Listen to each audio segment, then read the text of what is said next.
to look at his website. So I am just now a messenger, or just bringing Michael Edward back to Australia. Okay, and so we're very close friends, and so we develop a lot of theories together.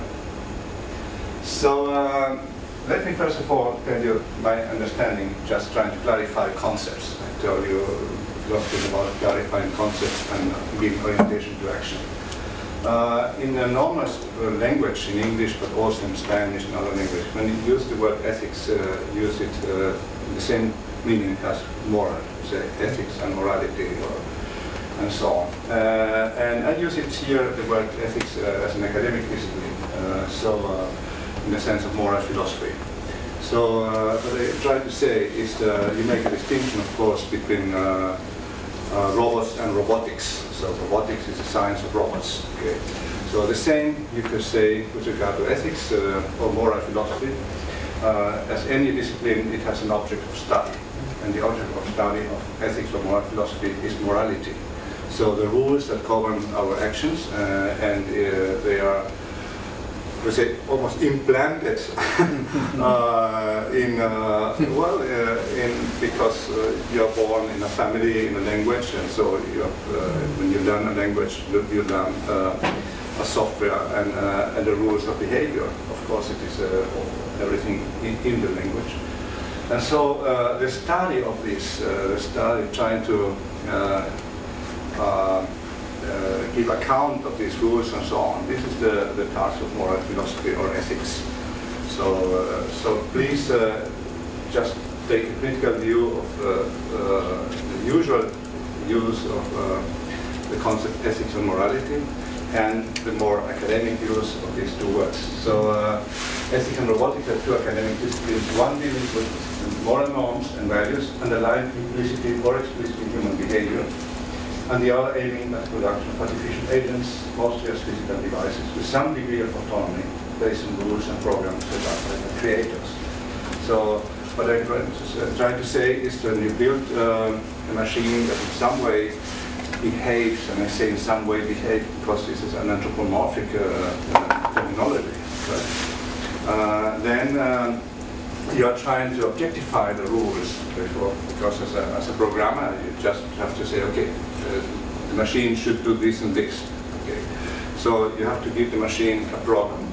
And there's a similarity between programmers and ethicists. When you program a computer, program a robot, is in some way similar to what you do when you try to objectify norms of behavior, human action, and not just to take them for granted. The whole question is, of course, in normal life you don't need ethics for good living. You don't need moral philosophy. You can be a very good person without any idea of moral philosophy.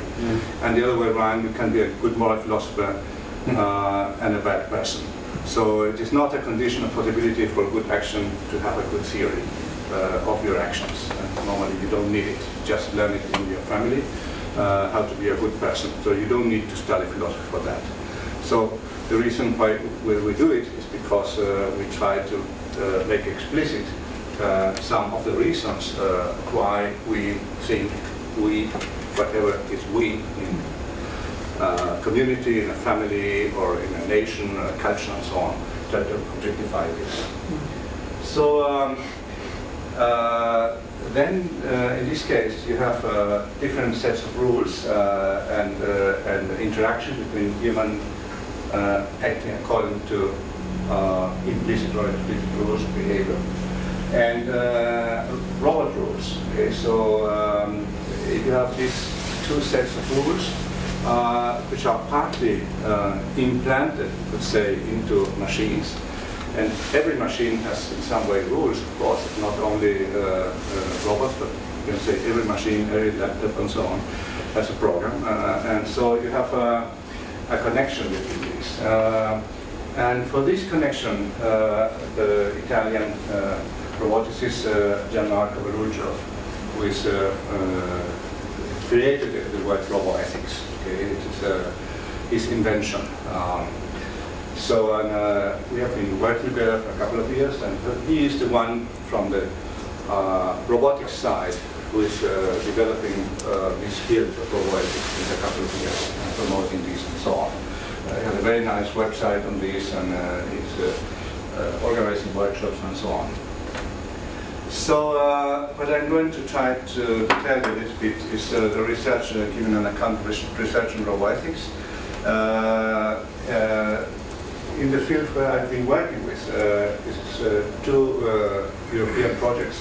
One, the Ethic Box project, Ethics and Robotics, Bionics, and so on, which was in 2005, 2008. And now there is another project of which I am also a member, which is called the Ethical Project.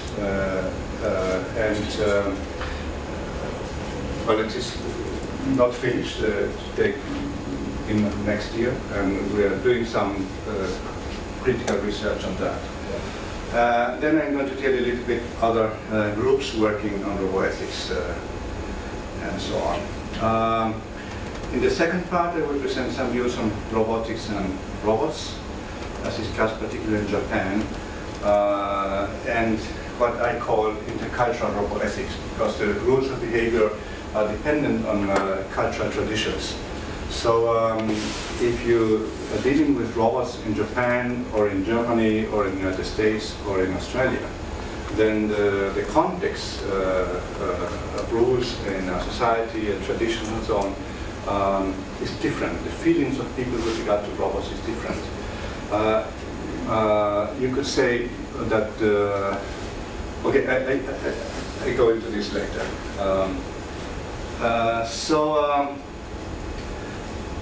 This is a little bit philosophical, I'm going to say this, but I have to say this anyway.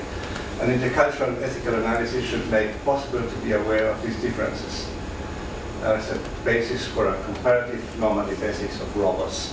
So when I use the word ethics of robots, it can be understood in two ways of the genitives. Ethics of robots can be the robot is the object of ethics, or the robot is the subject of ethics. Okay? If the robot is the subject of ethics, then the robot has a noun ethics of his, by him. So the subject is of ethics is the robot. But I take it the other way around. I said that the robot is the object of ethics. Okay? The difference is very basic, because if you consider that there is an ethic of robots in the sense of the genitivus objectivus, then you are the master and the robot is the object.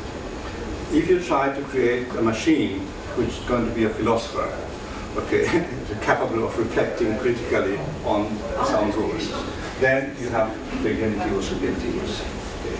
So what I'm talking about now is just it's more modest. I'm just saying that when we are creating robots, we are the masters and the robots are the servants. So we don't expect the robots, at least in the near future, to become philosophers. Okay, so we don't expect the robots to be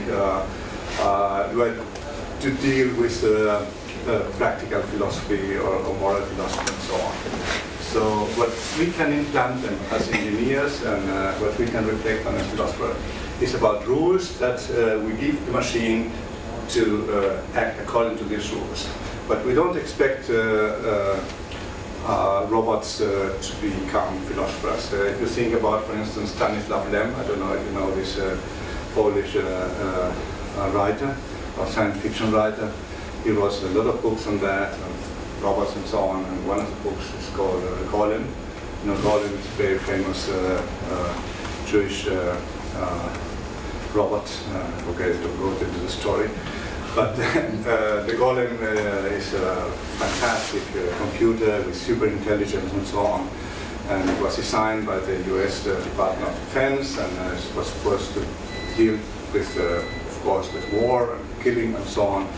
And at the end, he was so intelligent and said, oh, forget all these wars and so on. I just want to think about the beautiful and the good. And so he became a philosopher.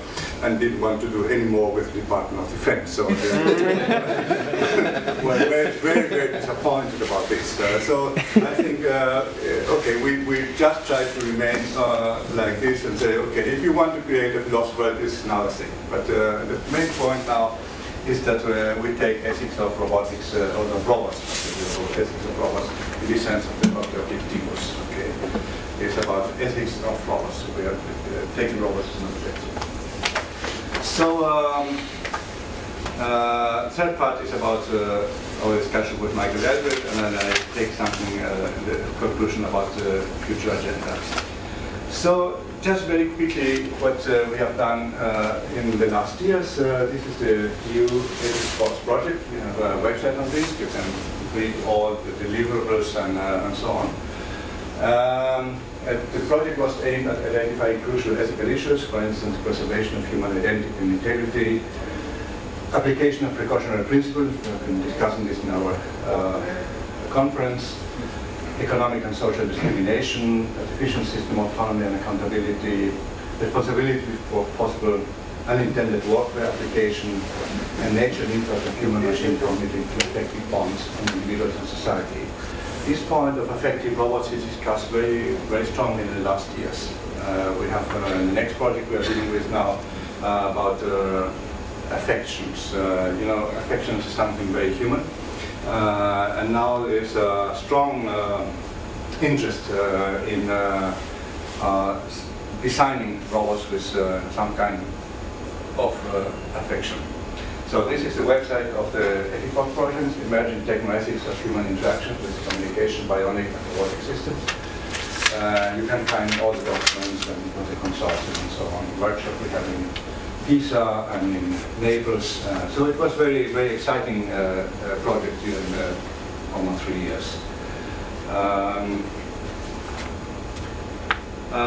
The second project I'm working now with is the Ethica projects, which is about identifying emerging ICTs and potential application areas. It's a very broad project, and we identify some 15 emerging ICTs now, like ambient intelligence and robotics, of course, and cognitive aspects of ICTs and so on. So we developed some 15 fields, and we are now making an analysis just in this moment, this very moment now in Europe, taking the official rules, moral rules we have in the European community, and trying to check whether what we are doing now in the field of robotics crashes or not according to our values. So this is one point the European Commission wants to know, because most of these research projects are very expensive, and they must switch into the self-understanding of official self-understanding of rules of ethics and morality in the European Commission. So, based on the study governance arrangement currently used to address ICT ethics in Europe, Ethica will recommend concrete governance structure to address the most salient ethical issues identified. This is one of the most difficult things to do when you make such a project, is to tell the politicians what they should do or not. Okay, so at the end of the project, then you have a list of recommendations. And now we will work on this until the end of the year. It's not easy. Just small sentences, do this and try to avoid this, and so on and so on. So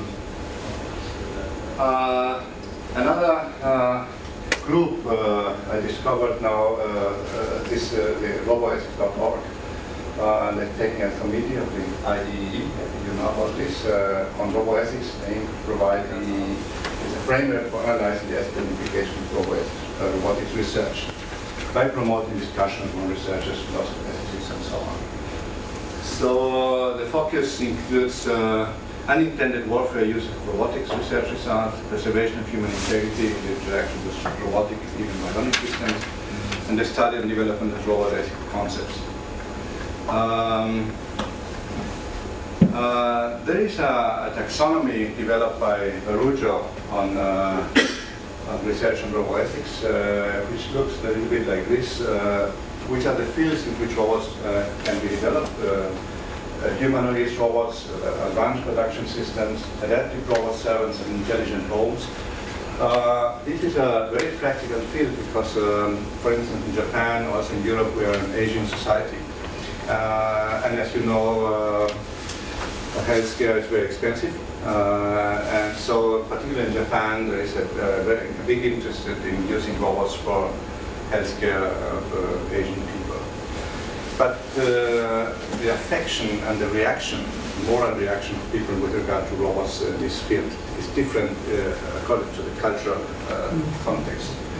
I would say generally in Japan, people are more robot friendly than in Europe.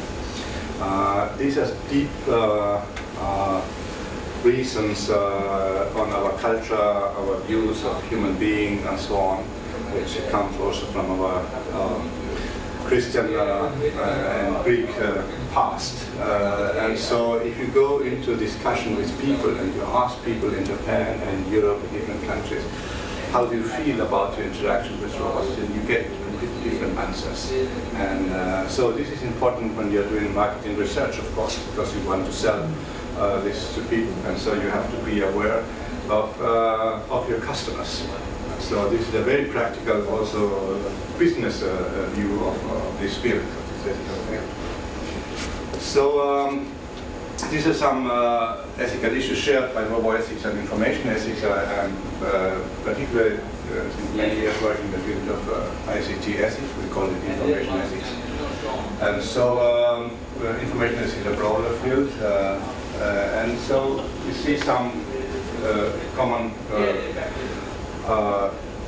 topics, for instance, dual use technology. Dual use is a very common topic of discussion when dealing with modern technology, because it means that, of course, you can use that technology for good or for bad, and you cannot decide in advance whether this technology is going to be used for bad guys or good guys. So the dual-use discussion is always a hot topic when addressing ethical issues.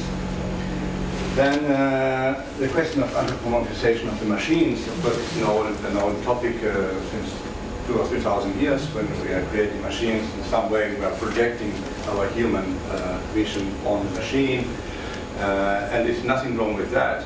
But sometimes it leads to problems that can be addressed also by critical thinking. Humanization of the human-machine relationship is one point you can address. And I recommend you at this point to look at the work by Massimo Negrotti, which is an Italian colleague, has a center for the study of artificiality, and Massimo has written a lot about this question of what is the artificial, the nature of the artificial, and he has done a lot of work on robotics and generally on the question of the artificial. So one point he has analyzed is that in some epochs in humanity we try to when we create something artificial, a machine, to make it more like a human, and in other epochs we take a distance and make it more like a machine. And he called these technoids and naturoids. In the ancient times, technology was more naturate, so that it was supposed to be, when you analyze your colleagues from the engineers, Greek engineers and so on, the things they created, for instance, opening the doors of a temple, it was supposed to look like a god or a goddess, so more like a living being. From the outside. In modern times, modernity separated this, and artificial products should look more like technical objects. If you can compare this very nicely with horses, for instance, a horse and a car, like four wheels and so on, but it's completely different. Or a bird and an airplane and so on. So it's clearly in present times we tend to make user-friendly machines by adapting them more to humans, to making more humanoid, so human-like machines, because they are supposed to be easier for people to deal with than if they are too abstract in how they look like. So there's an interpretation by Massimo Negrotti about the history of technology from these two codes. So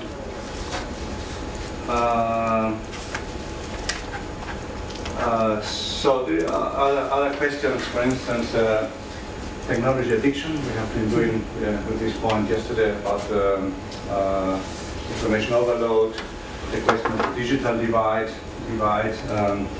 fair access to technological resources, effects of technology on the global distribution of wealth and power, and environmental impact of technology. Maybe I can take this last point just to say there is also a discussion in the last years about electronic waste. We had one presentation, I think, about Bangladesh, and we organized a small workshop on this in Germany in just 2 weeks about electronic waste. Because we think that this is an important topic of the information society, which is not just a question of software, but a question of how to recycle hardware. Because from a physical point of view, as you know, all these products are highly dangerous for nature.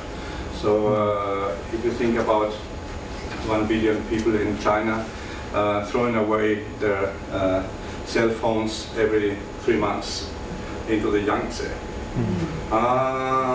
This will not work. This will be a catastrophe, economic and ecological catastrophe. Yeah. So if you take a look at YouTube, just go into e-waste, electronic waste, then you will see horrible things that are happening now in Africa and other parts of the world, because we in Europe and United States are exporting our waste, electronic waste, into these nations, and it is horrible what is going on at the moment. So I think we have to make, again from a moral point of view, an ethical point of view, to tell our politicians they should do something about this as soon as possible. Otherwise, this could end in the next ecological disaster. So, well, this is just some principles that, ethical principles that Barujo also remarks about: human dignity and human rights, equality and justice, and benefit and harm, privacy and informed consent, and so on and so on. But of course, a list of concepts says nothing if you don't try to put them together and to develop a view of what you think human life is about. So it is just a kind of checklist of problems, okay? And then you have to see, when you take just this checklist, which is very European, Western-oriented, then you have to think about, is any kind of conflict, and how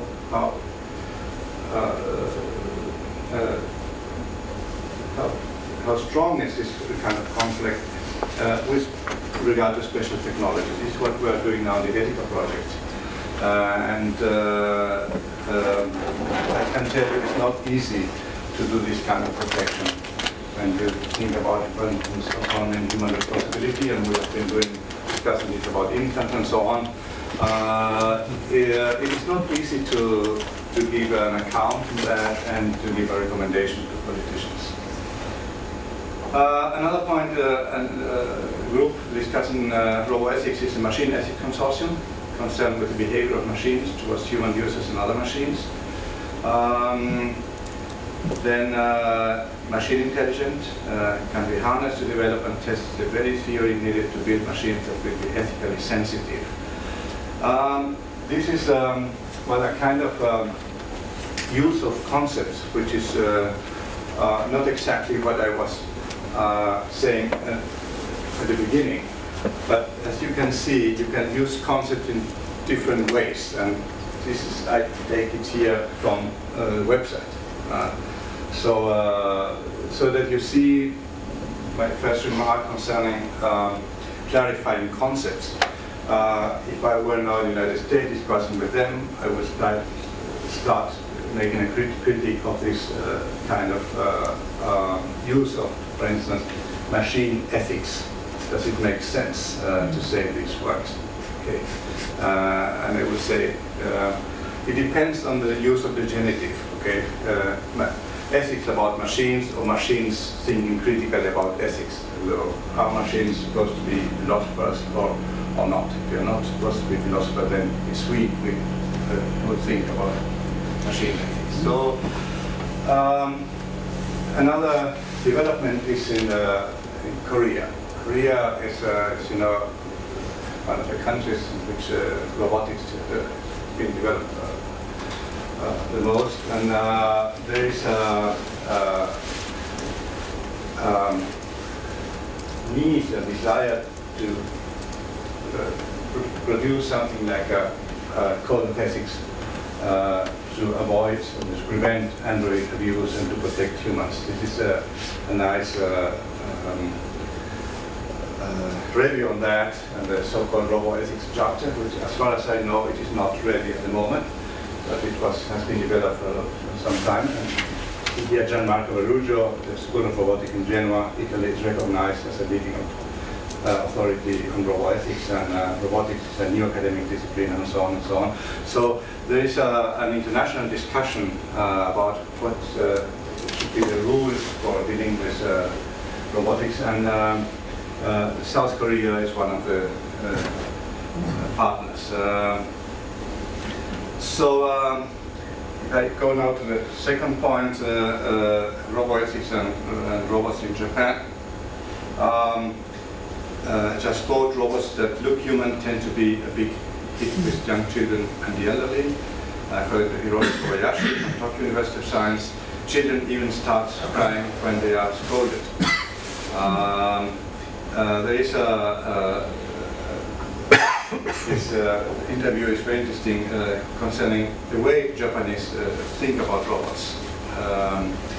I have been developing this with my colleague from the University of Tsukuba, Makoto Nakada. We had a symposium on ethics and robotics, a group like this one, September 2009.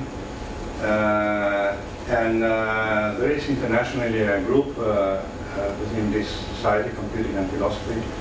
There was a keynote by Hiroshi Shiguro developing androids and understanding humans. So as you see, there is an international debate on that. That's what I just want, the message I want to give you. I cannot go into details, but there is an international debate since a couple of years, not this. Yeah. So I come now to the third point, which is about humans, the relation between humans and robots. Which can be understood as a relation between rationality and freedom, or between the digital and the existential casting of being. This is a term created by an Australian, which is Michael Everett. It's not easy for me to translate this now in a language that non-philosopher can understand. So I just quote an Australian, and I suppose that you can understand. I think we will not understand, so don't be disappointed about this. But it is about rationality and freedom. In a very easy way, I would say our society has a new view of freedom and rationality in the 21st century because of computer science. And we are debating this also socially in a non-philosophical terminology. And in my view, it is not clear what's going to be the issue of rationality, the new view of rationality and the new view of freedom in the 21st century of society. We don't know. We have a received view of rationality and freedom from the Enlightenment, with a strong concept of autonomy of the subject, particularly coming from Kant, also from the Christian Principles and so on. But this has changed completely since we have network systems and we are part of networks. It started with complex networks with non-electronic networks like our car systems and distribution of water and so on, which is of course very old, but in the 19th century it became a very big technology. When humans feel as part of a complex system, in which they are not the masters, it's just part of the system. But this changes our self-understanding of responsibility and so on. And this is what I think the discussion, the main discussion, is what is our part of responsibility within a complex network. If something goes wrong, for instance now in the United States, in the Gulf of Mexico, who is responsible for what? Okay, it's as simple as that. Is the engineers, is the managers, is the President of the United States who allow these people to make these kind of holes, or is just nature, it happened like this? And every time we deal with these complex technologies since the beginning of the 20th century, of course, with regard to atomic energy, and now more and more with regard to computer networks, then we have a problem of preventing crime and security and safety issues. We use in Europe, I don't know if you use it here, the difference between security and safety, which is dependent on the intentionality of the action. So safety is about non-intentional effects and security is about intentional effects. So security is about preventing crime, so intentional action. And safety is about what happens when there's no bad guy behind it, but it happens something very, very wrong. So with robots, I think with robotics it's both. If we are thinking that throwing away all this waste of these machines without thinking of the consequences, ecological consequences, then it is a problem of safety for health of people. But if we believe what Bill Gates was saying, that all these objects will be connected in the network and so on, then we have to think about security, because they can be misused and so on by people who want to provoke some kind of harm. So what Michael says is the following. For example, a computer-controlled robot on a production line can bring the robot's arm into a precisely pre-calculated position, which is always a rational number or an interval thereof. The robot's arm, however, will always be in a real physical position, no matter how accurate the rational position calculated by the computer is. What Michael is trying to say is that one thing is calculation, other thing is the real physical position. The calculation is always an approximation. Okay, and we are near to Leibniz and infinitesimal calculus and so on. As you know, the question of approaching a continuum is always an approximation. It's an infinitesimal calculus. Okay, so when we are dealing with mathematics and with rationality, in this case of numbers, then after the comma, you get infinite numbers, okay, approaching this. This is, as you know, Newton and Leibniz and so on. So his idea is now that if we want to control with rationality in this sense, of mathematics and so on, it is always an approximation, but we never get to the final continuum. This is, of course, the view we have since Newton and Leibniz. And so there is therefore always an indeterminacy in the computer calculated position, a certain quivering between a rational position and an infinity of irrational but real positions. So if you determine a position with using numbers and so on. It's always an approximation because the number can be more and more and more and more specific, but never ends arriving at the whole thing. So an irrational real position can never be calculated by a computer, but only approximated and only approached. This is a philosophical position on Michael about this. But the practical sense of this can be, of course, well, don't bother about it, because in normal life you don't need such an infinite approximation. Of course, our airplanes don't need to function according to Einstein. It's fine if we have Newton. So we don't need relativity theory to build a good airplane.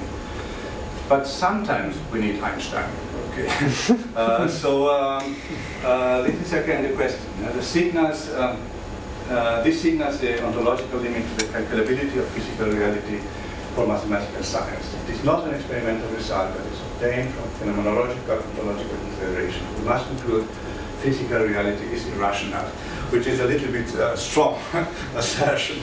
But it is just saying that when we humans try to understand physical reality, it's always an approximation as far as we approach it with mathematics and rational number. This makes us a little bit more humble. I think the ethical conclusion of this is we can trust mathematics up to a certain point, and then we never arrive in that. This is so hence the state of any real physical being is always an indeterminate quivering around a rationally calculable state. Physical reality, even on a banal microscopic level, therefore always exceeds what can be logically, mathematically, rationally calculated. This holds true all the more for those physical beings ourselves, whose essential hallmark is spontaneous free movement. This is a kind of, well, trying to say what is freedom, human freedom. It is about the calculation we do with ourselves is always an approximation. Okay. It's a little bit philosophical, I think. I don't know if you can follow this view, but I think it gives us an idea of trying to clarify our concepts, which I told you was the first thing I wanted to show. So, and he ends with a quote from Goethe. Of course, he lives in Germany, so we must quote Goethe. Es waren verständige, geistreiche, lebhafte Menschen, die wohl einsahen, dass die Summe unserer Existenz zur Vernunft dividiert, niemals rein aufgeht, sondern dass immer ein wunderlicher Bruch übrig bleibt. This is German, of course you understand completely what I said. They were rational, clever, lively people who saw very well that the sum of our existence divided by reason never goes evenly, but always leaves the remainder of a clear fraction. So, which means you can never understand what you are. So don't worry, be happy. Okay, you try to understand your life, but you will never get it. Okay. So if you try to build robots according to humans, this will not happen. Okay? Just because we cannot grasp ourselves, not only ourselves, but reality itself. So, it is.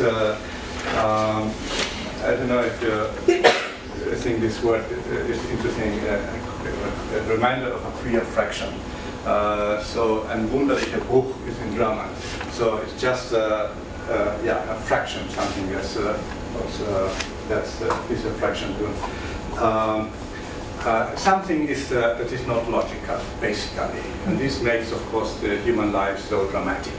Of course, starting with birth and death, which is, of course, a fraction that determines our life. So robots know nothing about being born and having to die. Of course, if you want to build as engineers a robot that is going to be born and to die, some people say, please don't do it, because we have enough beings which are born and to die, and this is very dramatic. So one reason why not we should not create this kind of being, even if we were able to do it, is that we are producing more pain in the world. Just a kind of practical reason why not to build conscious beings, because we have enough of them and enough of suffering in the world. So don't multiply suffering. That would be the ethical view of why we shouldn't do it, even if we could. I think we could not, but even if we could, please don't multiply suffering. That is a moral issue in this case. And Rafael, are you talking about cloning there, or are you talking about giving birth to robots? Sorry, Rafael. Yeah. Sorry, Rafael. Yeah. Are you talking about cloning there, or are you talking about giving birth to artificial robots or robots? You see, it has a similar cloning or giving birth. Huh? Yeah.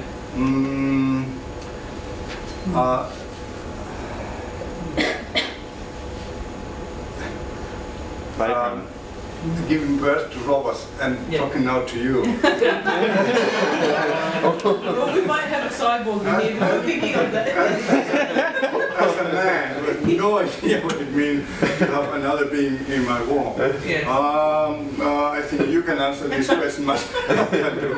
I can try to imagine what it means to give birth to a being, but I have no experience and no idea what it means to be 9 months with a being coming out of your womb. So I think this is just a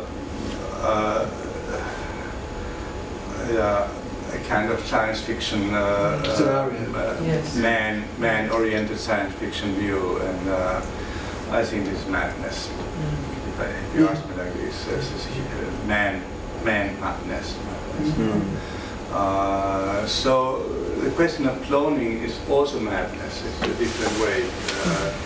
In Europe, we have the view that we prohibit cloning of human beings.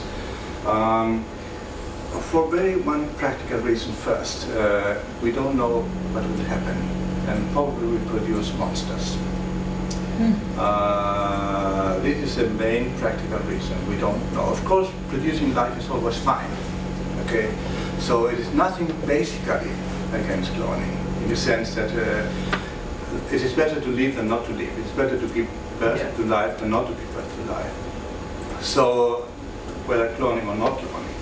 But the question is that as far as our science and technology about cloning, even animal cloning, as you know, sheep and other things we are producing, and we produce in the IEEE, the group on ethics, about ethical questions of animal cloning for food production. And there's a big discussion because we're importing food from the United States from animal cloning, and the market in Europe were closed for that, and the Americans were very angry about this. It's because of safety, one point. So with regard to human cloning, we say officially no. And the reason is, of course, human dignity, but basically also because we probably produce monsters. So there's a very pragmatic reason about that. Aren't you also saying that we considerably value the quivering thing that Michael is talking about? It's that quivering thing. Maybe Michael would say you cannot avoid this quivering. Okay. Of course, you can say also giving normal birth, you can produce also human beings which are not normal. So, but the problem is if we are doing this according to a natural process, and you cannot avoid it. And the other thing is you are doing intentionally. It's a difference between letting nature work in some way.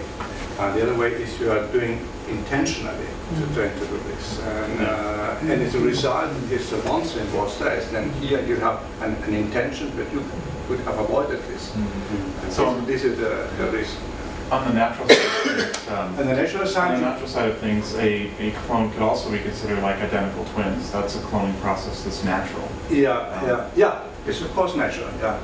But the other one is intentionally artificial, doing the nature artificially.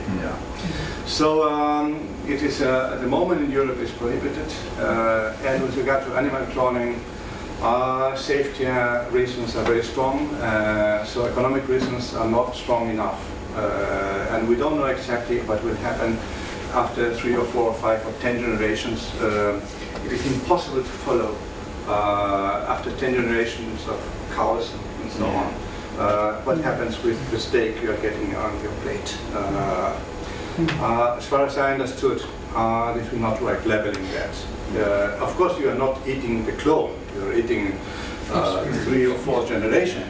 But it's difficult to say also from the biological point of view what happens with this. But of course, the economic point of view is strong because you don't need to buy a bull. You just take it and clone it, and it's good. Also for Australia, because we are a food country producing all these kind of things.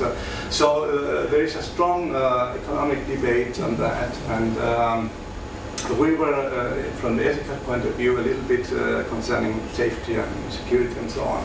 In this matter, a little bit saying, let's wait a little bit and let the United States eat their clone. Well, we're vegetarians.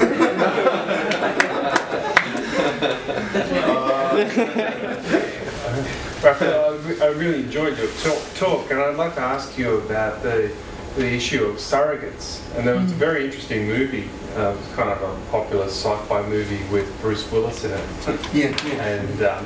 And it was about people who were living their life disembodied through a robot. So the robot would go to work. Yeah.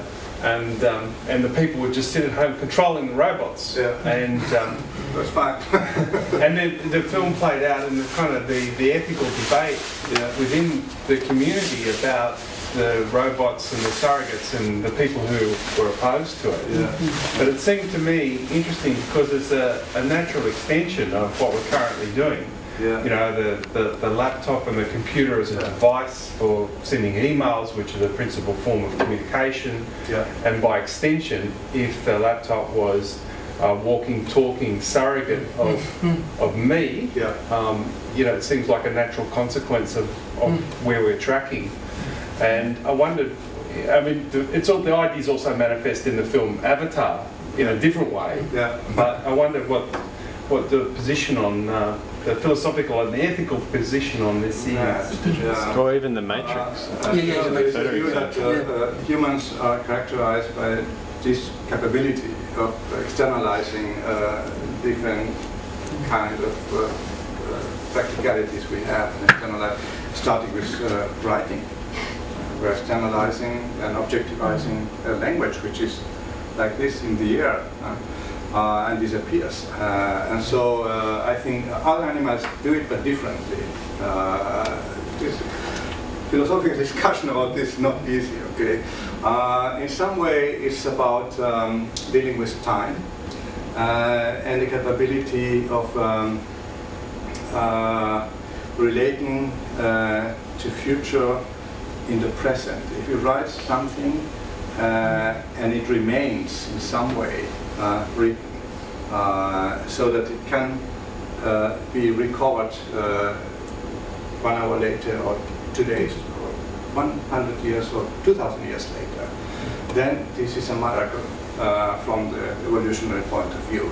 Yeah. So this is a fantastic capability we have of doing this kind of externalizing things and looking at different kind of objects and for instance birds and flying, and saying, okay, we take this capability of flying, abstract it, and produce another being which is not produced by nature. Okay, this is what Massimo Negrotti develops this theory about artificiality, which follows the idea also that when you think about artificial intelligence, the whole thing is not about it's about artificial and not about intelligence. So it's about creating a difference. But normally you think, shall we create artificial intelligence which is identical to human? In this case, better to create a baby Okay, that's the usual way, and it works fantastic. Okay?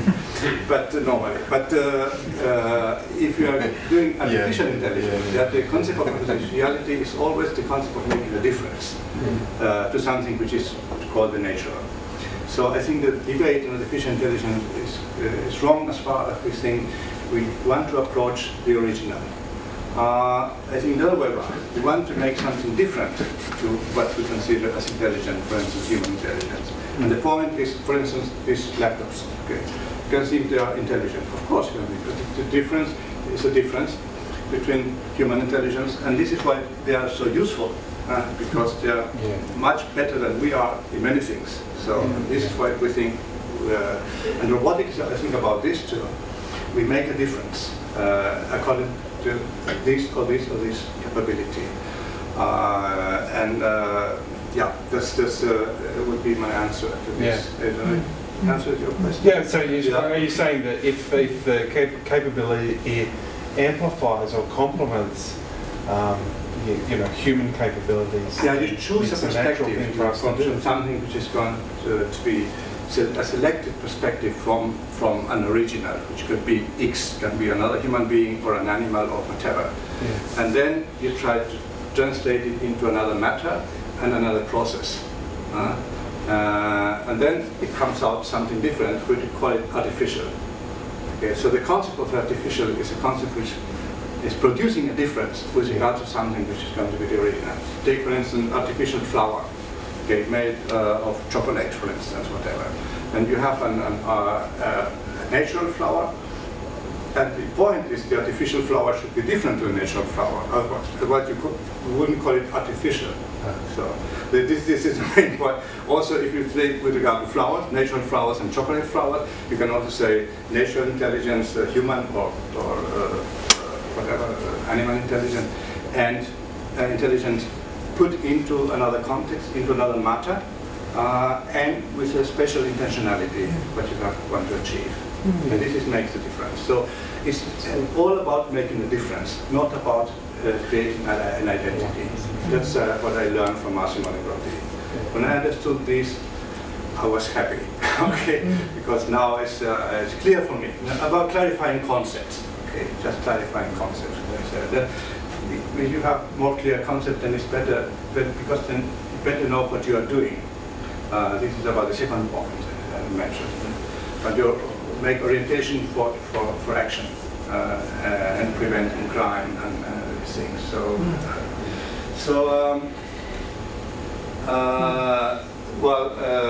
We developed with Michael what we call a digital ontology. And this is what we are doing, that the analysis of robotics should be founded in difference and not in the similarity between most of beings of humans and robots. It's again the same thing. And this analysis takes a critical stance against some perennial myths regarding the idea of robots becoming like humans. What it's all about is that robots should not become like humans, should make a difference to humans. This is the main point I think we should address.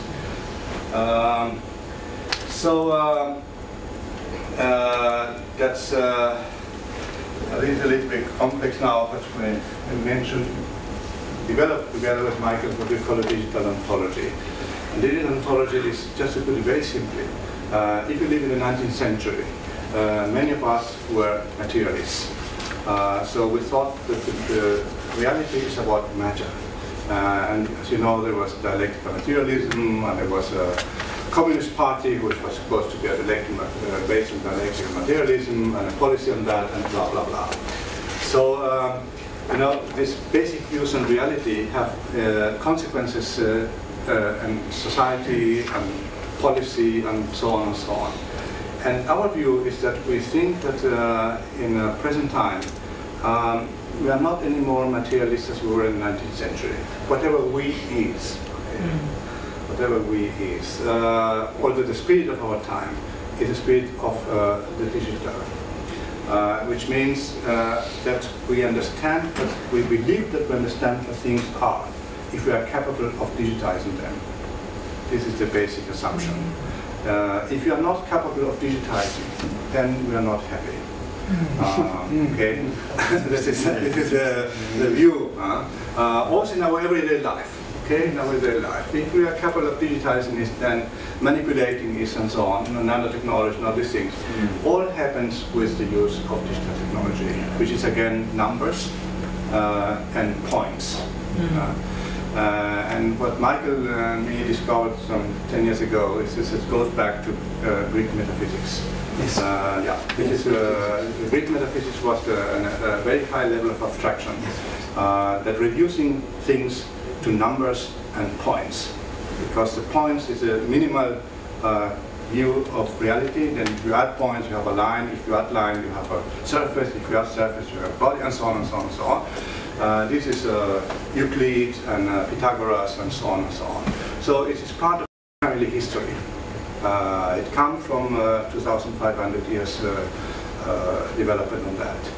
And what we see now, the difference between Pythagoras and Euclid and so on, is that we don't believe so much that these things are wholly in a divine world, as Plato thought. But it was, we are projecting this into the things we call a computer, into kind of matter, which is supposed to be discrete with numbers and pixels and points. So we are informing with numbers and points matter, in which way is open, because this is this kind of computer and still not quantum computers. It could be quantum computers, but there still will be discrete, I think.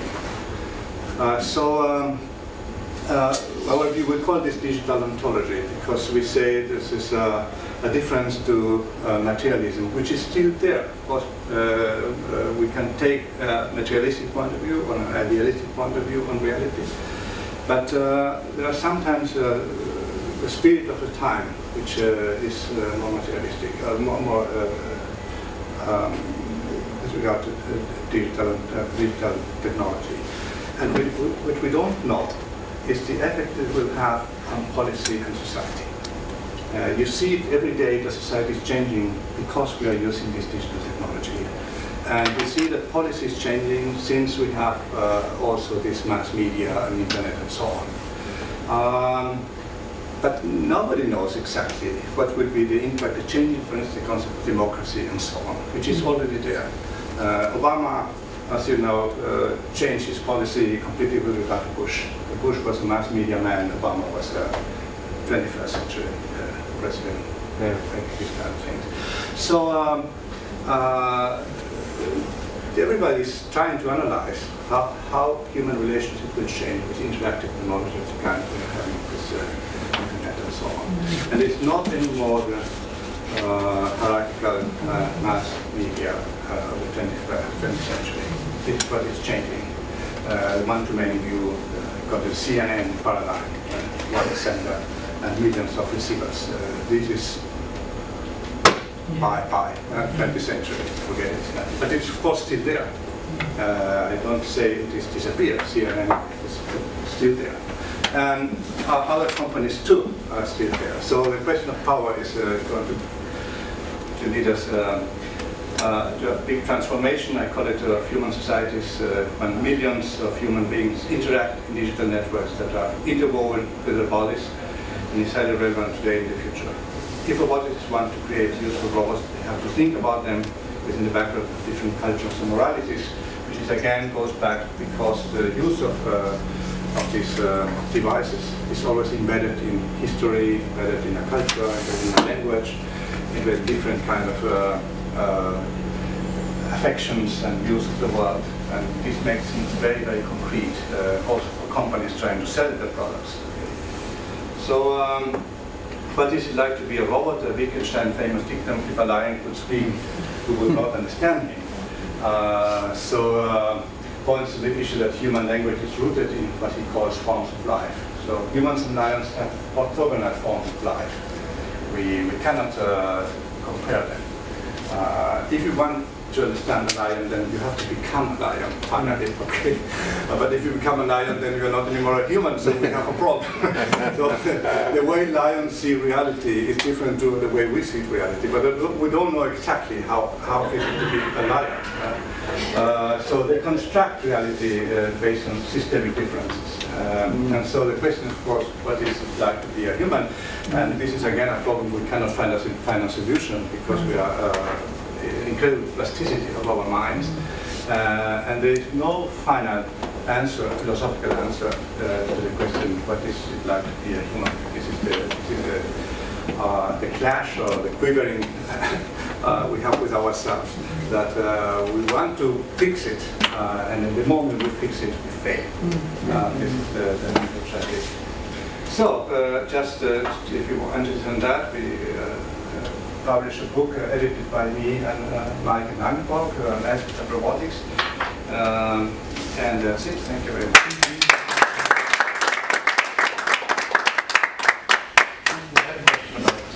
The affection principle of machines.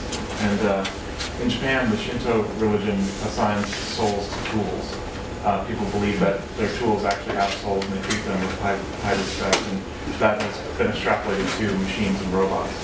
And in Western culture, there's more of a digital self or a digital soul, where the actual tool itself is irrelevant, but the contents is what matters. And there's kind of that divergence. How do you think that those differences in cultures are going to affect kind of a global ethics approach toward machines? Well, in Japan, I think so. As far as my colleague Nakara is studying this, and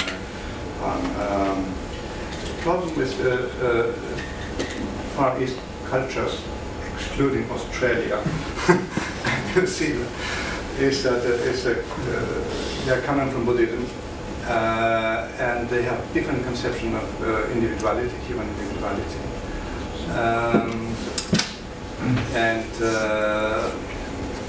it is difficult to talk about ethics in the Far East, because the terminology we use is imported from Greece and oral tradition.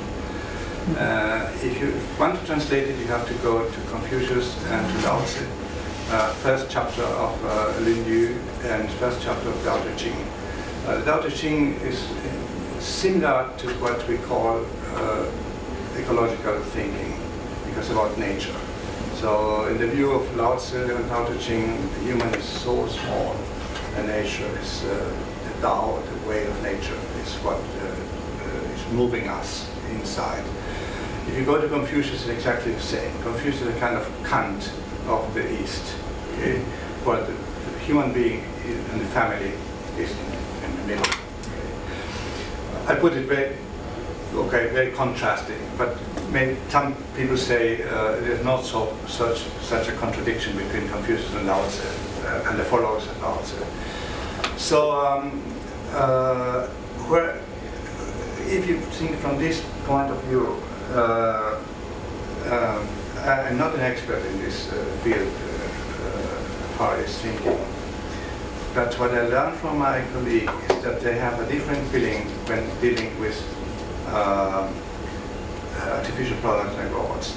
And it is because they have not a strong philosophy based on the autonomy and the subject.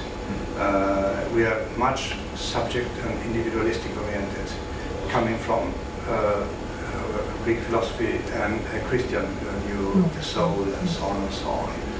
So a concept of human dignity is very strongly based on that. In the Buddhist tradition, the I, the self, is something negative, which has to be deleted. Okay. So this is also a question when discussing about privacy, because we see the human subject as something to be, the privacy of the subject, something to be, you have to take care of. So with regard to robots, if you don't have this strong conception of autonomy, then you don't finish to understand what Westerners think about the problem of autonomy, autonomous machines, because they don't have this strong conception of coming from modernity, that is something like a subject with freedom and liberty and making autonomous decisions and so on. So they are more open to interact with robots and don't have this fear, which is a Western fear, that they will be a kind of opposite to humans. See, this is the feeling you see, and they are more, from our point of view, more naive. But it's just our bias. Just our bias. So we have to be very careful because they have a different tradition. Rafael, thank you so much. I'm so very encouraged and very grateful when I hear these presentations. I'm encouraged that dialogue is alive and well, that we're listening to each other, and I thank you so much. Listening to you is so important, and may you be strong and well for a long time, that you can do this work, because it certainly gives reason to what we do. I'm just going to say just some thoughts, and you can take a question and take any thought that I have and run with it if you want. Just some thoughts. And I'm very glad you mentioned the family history of ideas, because I'm finding a lot of the questions the ancients raised are here today. The physical and the irrational, we can go back to Heraclitus and Zeno and the paradoxes of infinity, of course. Fantastic stuff.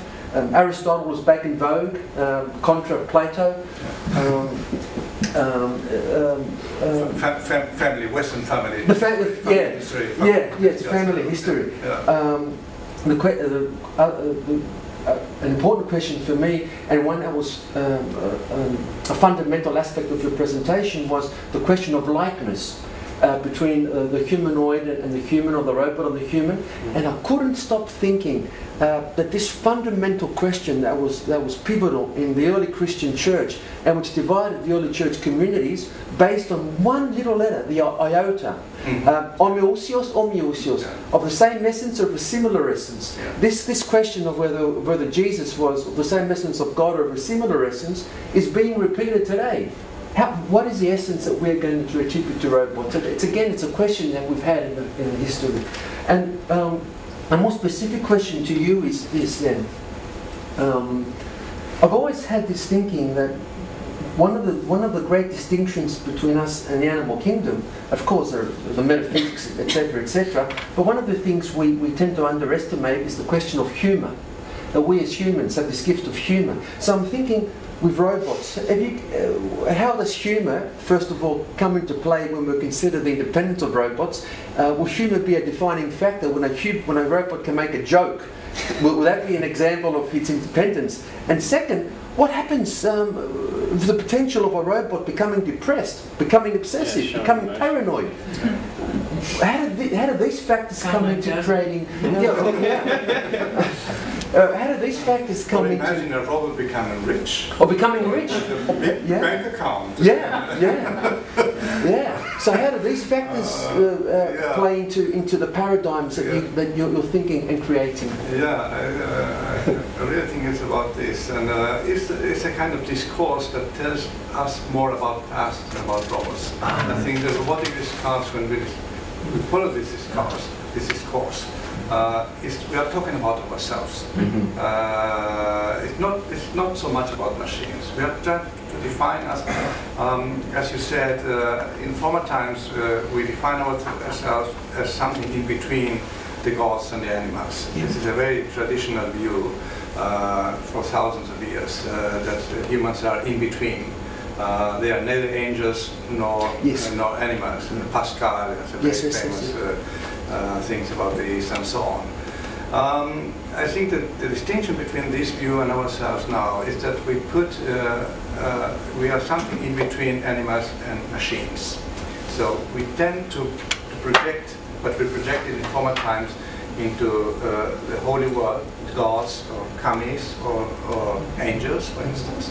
I have done a lot of research about the view of angels, because angels is a separation of software and hardware. Okay, you can put it like this. It's a kind of beings, mythical beings, which are separated from matter. In our times, I think the machine feels, for our understanding, the place in the mythological views had the higher beings like angels and gods.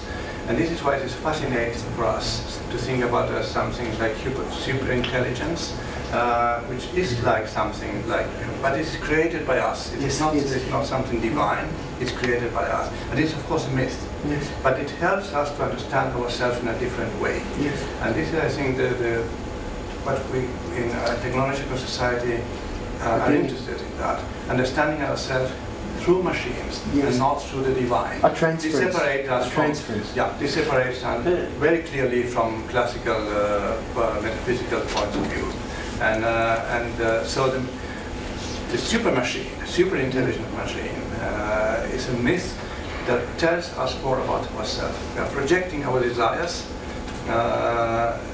into the machine and trying to imagine what could be a super intelligent machine and so on in science fiction, literature and so on.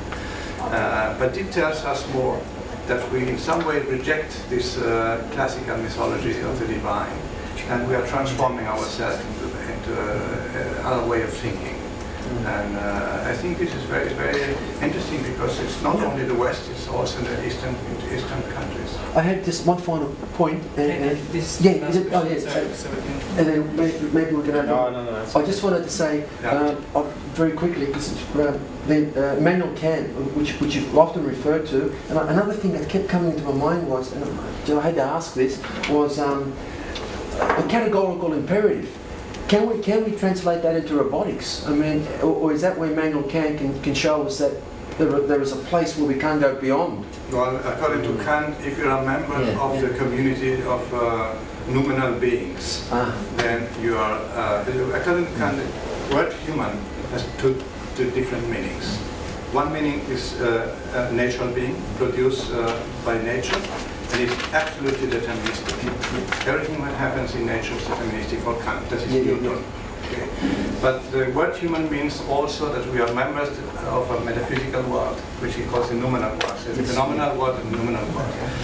And what he would say is you cannot produce artificially, give a robot a membership of the noumenal world.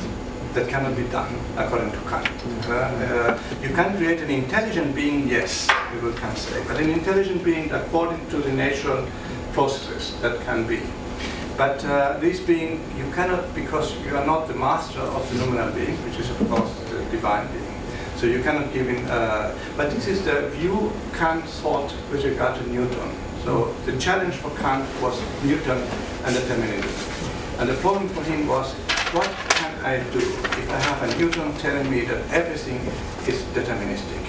Where is the place for human freedom? That was his problem. Of course, we are not anymore Newtonian because we don't believe anymore that everything is deterministic after Einstein.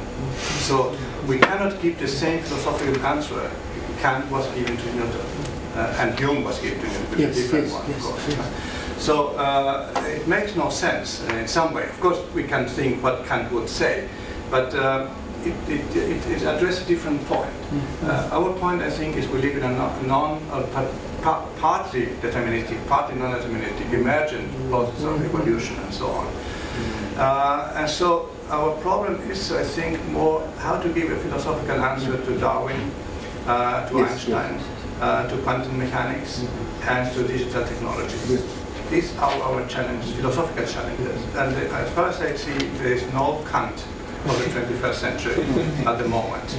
We are just going around and trying to see, okay, I give you this answer, I give you this answer, and so on. It makes no sense repeating Kant, because he had also repeating Aristotle. Aristotle was answering to another challenge, which was the challenge of mythology and so on. So it was to develop another kind of rationality with regard to mythology. Just to say, don't give all answer Hesiod and the myth and so on. We give a rational answer, and he was Aristotelian philosopher, of course.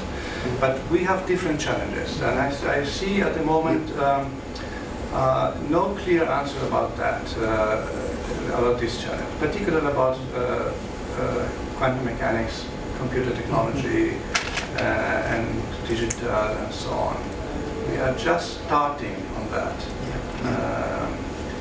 And we don't know how to redefine what we call freedom. We use the classical words still, also in society. And we see that we cannot be conceived anymore as Kantian autonomous subjects. Because we are connected, interconnected, interrelated, part of a bigger artificial networks and so on, digital or whatever. And it's very exciting for a philosopher. It's extremely exciting because we see the new challenges and we have to create new concepts, which is the task of philosopher, to create new concepts to answer these challenges. Otherwise, we will be using the old concepts, which are still there in our declarations, Human Declaration of Human Rights, and all these things, and the old concepts, also in the Constitution, European Constitution, and everything, is classical philosophy, like 200 years. And the problem I see is that, public policy is about sometimes being careful about changing too quickly, because it can provoke a disaster. So we remain some kind of conservatism in concepts. But the reality is changing parallel to that. We cannot change too quickly these basic concepts. The whole society will collapse. So, and this is what makes this friction between we are using concepts which are thought to give an answer to other problems, and on the other hand, we are addressing new problems for which these concepts are not so adequate. See, the concept of autonomy and so on and so on. So, as a philosophers and thinkers and scientists, we can become very free of that. But at the moment, if you go to address this in public policy and tell the European Commission, do this and do that, then you immediately become more conservative. You know what I mean? Because we cannot do it immediately. You cannot change all these rules and morals and so on. Just writing a paper telling Mr. Barroso, please give a new directive for the from now on all Europeans change their minds. It will not work. Okay? So we have to accept it, that the evolution is, particularly the moral evolution, is as complex as the ideological evolution. It's as complex as that. And the crashes of civilizations and moralities are strong at the moment, very strong. We cannot avoid that. We cannot find a solution immediately for that. The only thing we can do is try to talk. Okay? Talk, discuss, and build us, Indian would say, with some bridges or tunnels and whatever, and try to translate and keep on in the movement of thinking. This is what we can do. That's my impression at the moment. And wait for Kant, new Kant. Have you seen anywhere, people see it, is there any organisations or governments or somebody that are starting to think that way and moving it in that direction? Because the research and the stuff we're doing is in location-based systems, and as soon as you speak to people, people get the surveillance, the security, the tracking. Those words have got negative connotations, and when you try and implement a new system, people are resistant to that change. Yet out in the marketplace, the mobile phones that we use, people are going out and paying money for them, they're buying these things, they're buying them with the features because they've got the features. Yet when you try and talk about implementing a system that uses those features, everybody's negative about it. So it's trying to find some way, or somebody that's doing it now, that we can go and look at to try and get that implementation. Well, this could be the Ethica project, for instance. We are doing a lot of research on that, and surveillance. And surveillance is a double meaning. It can be taken care of, or it can be dominating. It's a double concept. Surveillance can mean I'm going to survey my children and take care of them. It can be a positive concept. Yes, that's right. It mustn't be a negative concept. Yes. Well, we decoupled our system. One we put into artworks. We're going to track artworks. People are totally comfortable with that. They can walk around and look at pictures on their mobile phone. That's great. That's great. The same piece of technology, we can tell people when the bus is coming, who's going to be on the bus, and then people are freaking out saying, that's security and preventing crime and so on. This is the question of dual use. The question of dual use. And I think that the European Commission since 3 or 4 years is powerfully financed ethical projects. It's not obvious. You know, ethics sounds very academic and theoretical, philosophy and so on. And since a couple of years, it's not anymore like this. They are putting millions of euros in these projects, really, and involving universities and research centers and multidisciplinary groups, like in Ethica, for instance. We have, I think, 6 or 7 universities and different people from different fields. I think this is a change in the public policy, that these projects are being promoted by public financing at the European level, very high, also the national level in universities. But these are really more practical projects, because at the end you have to recommend, to make recommendations for policy and for law and so on. So. My concrete answer is yes, we have these kind of projects, a lot of them. If you look at the Cordis database on European projects, you will see in almost every project in Europe now, you have to deal with ethical questions, either for accepting the project or for dealing within the project what we are developing from an ethical point of view. And it was not this 20 years ago. And think about it, ethics was far away of the social consequences of far away of engineering thinking and so on. The problem is that we have different languages. So when we are like this in a group, we have to learn from each other and have a lot of patience because our education has been different and so on. So it means being humble from both sides and accepting that the other side uses different concepts and so on, and something you don't understand what the other is saying. And just don't blocking and say, oh, okay, and understand nothing. Just in this point, stopping and trying to let the other explain up to a certain point, maybe we will be able to understand each other. But I think this is a new development, at least in Western countries, in European countries, also in the United States. Maybe in Europe it's a little bit stronger because the conception of ethics is less, how could I say, less moralistic, I would put it like this, than the United States. In the United States you have a very strong tradition coming from Protestantism and okay, if you want to learn morals, go Sundays to church, okay? And doesn't belong to university teaching. This comes, of course, from the founding fathers of the United States and all the Quakers and etc. I don't want to go into details. But the question that you can rationally think about values and decisions and see different things from an evaluating point of view, because this is what values are about. This is a very deep tradition within the continental philosophy and so on. So it's for us easier to embed a discussion on values and moral values without being dogmatic. Without being dogmatic. It's just an open discussion, because it is like the Wall Street. Okay, we have different kind of moral values according to the context in which you are thinking and the technology or the things you are approaching.